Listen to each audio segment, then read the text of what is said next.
いただきありがとうございます。はじめましての皆さんも、いつもご覧いただいている皆さんも、たまたま通りがかった皆さんも、ココアートチャンネルへようこそ。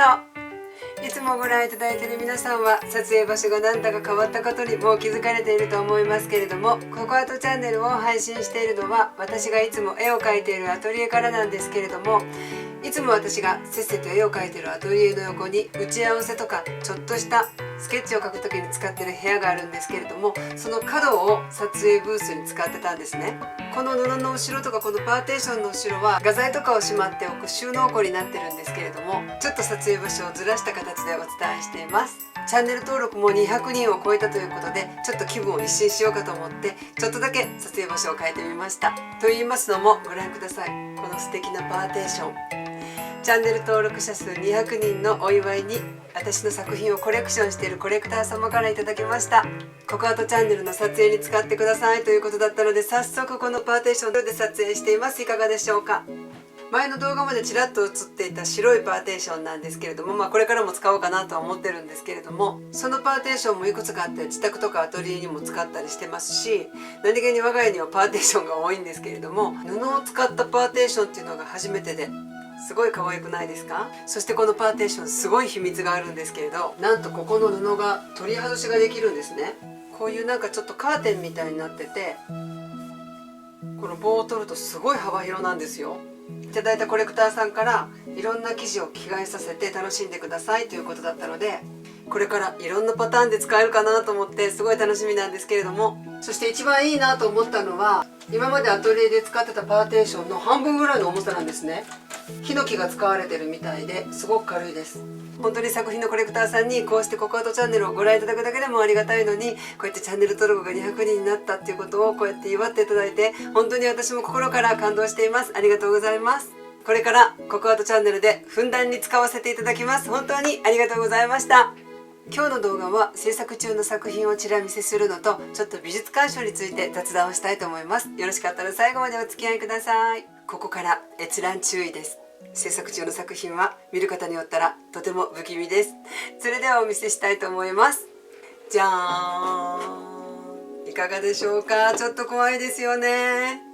久しぶりにレッドチャイルドを描いております。赤の作品を描いてるんですけれども、ちょっとセーラー服みたいなこんな感じの作品を描いております。まだ目が入ってないので本当に怖いですよね。こちらはちょっとメイクアップをした感じになってるんですけれども、目の周りが真っ赤っかです。こちらもちょっと目が入ってないのですごい怖いですけれども、大丈夫だったでしょうか。赤色は私も大好きでよく使う色なんですけれども、一度古典の作品全てを赤で統一するレッドチャイルドという作品展をしたことがあるんですけれども、赤というのは日本人の私たちにはすごく歴史深い色なんですね。歌舞伎役者さんのメイクとか、あと芸者さんのメイクとか、舞妓さんのメイク、昔で言ったら花魁のメイクとか、長襦袢でもよく赤が使われていると思うんですけれども、古来から赤というのは日本人にとって魔除けの色なんですね。レッドチャイルドというのが虐待とか無縁社会をテーマにした展覧会だったので、まず最初に赤が思いついて赤でやっていこうと思ったんですけれども、その裏には虐待が増えている現代社会で、そういう虐待から子どもたちを守ってあげたいなって。子どもって親を選んで生まれてくることができないんですね。子育てでイライラしてつい手を挙げてしまうっていう親もたくさんいると思うんですけれども、そうじゃなくてもう本当に悪魔のような親も実際に残念ながらいると思うんですね。そのレッドチャイルドの前のドレスという展覧会でも赤をテーマとした作品が1枚だけあったんですけれども、私はたびたびこの赤色を使って作品を描いています。これから私の作品で赤がポイントとなる作品がたくさんあると思います。顔の目尻のメイクアップに赤を使ったりもしてるんですけれども、そういう時には日本古来の魔除けの意味があるんだなって思っていただけたらありがたいなと思います。ちょっとあんまりずっとこのままでも怖いので、この絵はちょっと下げたいと思います。またこの作品は完成したらメインチャンネルの方でメイキング動画をアップロードしますので、その時はよろしければご覧ください。本当に今の作品も見る方によったらすごい怖い絵に見えるかもしれませんよね。作品というのは人によって本当に様々な見え方がすると思うんですね。私の展覧会に来るお客様の中には、それまで本当に全然絵に興味はなかったけれども、コウブンさんの作品からすごく絵に興味を持ちましたっていう方もたくさんいらっしゃるんですけれども、そんな中で応援メッセージをいただいて、ちらっとそういう美術鑑賞のことについて触れてやったりとか、コメントの中でも私絵心ないんですけれども絵画をどうやって見ればいいですかとか、またはこういうテクノロジーの時代にアナログのアートの意味って何ですかとか、いろいろな問題定義がちらってあるんですね。その中でアートとは一体何なのか、美術鑑賞って一体何なのか、絵を見るとは一体どういうことなのかということを今日はちょっとだけお話ししたいと思います。私には絵心がありませんとか、絵を見るセンスがありませんとか、そういう意見がたくさんいただくんですけれども、絵を見ることにセンスってあんまり関係ないと思うんですね。そして絵心って一体何なのかな、絵って何なのかな、見ることとは何なのかなって私なりにもいろいろ自問自答してみたんですね。私のお友達とか知り合いとか個展に来るお客様からもよく聞く話なんですけれども、例えばみんながいいという作品、みんなが素晴らしい、みんながすごいという作品は私は何とも思わないんですけれども、こういう私って美的センスがないんですかとか、こういう私って絵心がないんですかとか、そういうこと聞かれると思うんですけれども、人がいいと言ったものを自分がいいと思わないといけないのかっていうことは決してそんなことはないと思うんですね。現に私も動画でもお話ししたことあると思うんですけれども、初めてパリに行ってルーブル美術館でモナリザの生の絵を目にした時に感動したかって言ったら、それほどは感動しなかったんですね。ちっちゃい時から美術の教科書で見てるモナリザの本物なんだって思ったよりもすごい遠くにあって、あんまりちゃんと見えないなとか、そんなぐらいの感想しかなかったんですね。なんか本当に作られてきた事実みたいなのもあると思うんですね。歴史の中で付加価値みたいなものがついて、みんながいいよいいよみたいな。日本人っていうのはゴッホとか田中一村がすごい好きだと思うんですけれども、ゴッホの絵だとしたら、もうゴッホの絵を見た時は本当にその場から動けなかったとか、ゴッホの絵にものすごい感動して鳥肌が立ったとか、そういう意見もたくさん聞きますけれども、誰かがいいって言ったものを必ずいいと思わないといけないかって、そんなことはないと思うんですね。本当にその方それぞれの感想でいいと思うんです。それが絵を見るということだと思うんですね。生きてる作家の絵を素晴らしいとか、なんか共感するとか、なんか心に響いたっていう作品もあれば、例えば古い絵だったら100年前の絵を時代を超えて今その生の絵の前に自分が立ってる、その歴史の重みに感動する人もいれば、その絵の具の色の美しさに感動する人もいれば、なんとなくその構図が好きだなっていうことに感動する人もいれば、それを描いた作家さんの背景、生い立ちとかエピソードに感動する人もあっていいと思うんですね。本当に絵を見るというのは人それぞれなんです。絵を描くということに対してもアートっていうのももう本当に正解がなんですね。絵はこうじゃないといけないとか、こう描かないといけないというのが全くない世界なので、見る方も自由でいいと思うんです。みんながいいと思うものに自分が感動しないからといって、自分は本当に美的センスがないんだなと思う必要は全くないと思うんです。美的センスとか美意識とかセンスとか絵心っていうのは人それぞれだと思うんですね。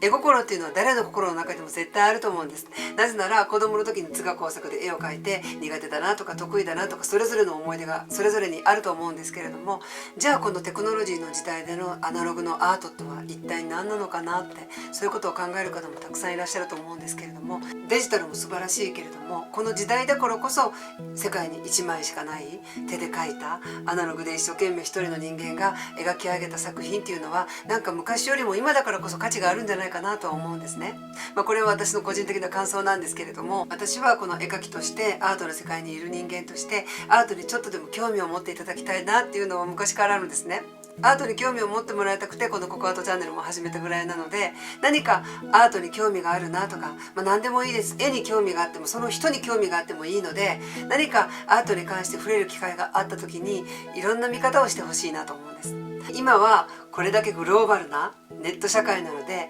パソコンを開けばスマートフォンを見れば世界中のアートを見ることができると思うんですね。私的なおすすめの見方は、とにかくたくさんのものを見ていただきたいんです。